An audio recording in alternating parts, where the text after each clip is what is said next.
सुनत तारे होई नाही शादी कुमार बानी हो हम का करी लगा विचार बा तोहार रानी हो बाटे हमर भइल सोर देख लो ना चारू ओर जदी पैसा हो के पास मेरे नखरे को झेलो सुनो बोलो दिल लेना है तो ले लो नहीं तो टाटा बाय बाय हेलो सुनो दिल लेना है तो ले लो नहीं तो tata bye bye hello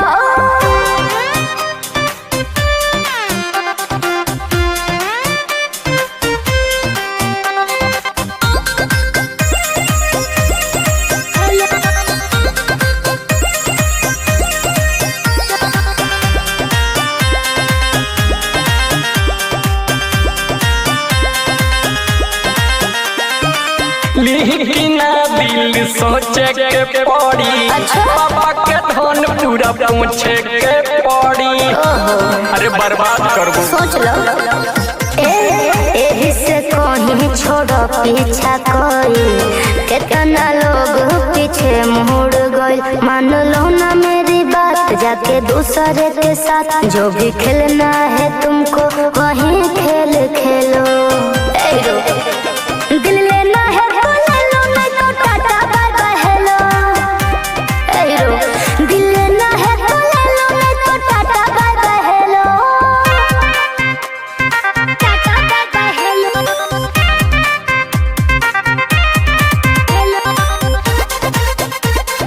tata bye bye hello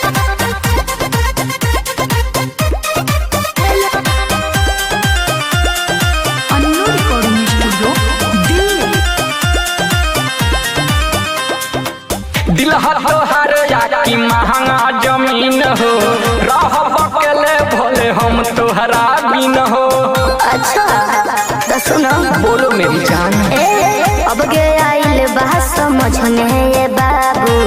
मनवा पे अपना रखल घर काबू तो पे मरे लगम हम होला पैसे में दम सिर्फ एटीएम का पासवर्ड मेरे हाथ दे लो अरे वो काहे के हो दिल लेना है तो ले लो नहीं तो टाटा बाय बाय हेलो सुनो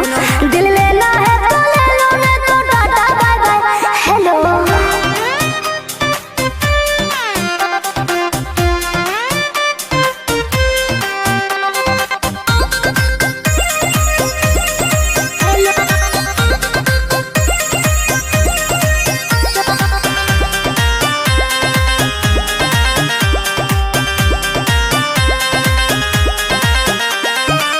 राजा सुबास के आस पुरादा रूप के पानी तनी साची खा दो अच्छा सुनो सुनाओ पूछिया आदित्य जी से हमरो हो लीला एक महीना में भइल हाल ढीला के सपना में याद तुम रहो जी आबाद मेरा नंबर मोबाइल काहे रख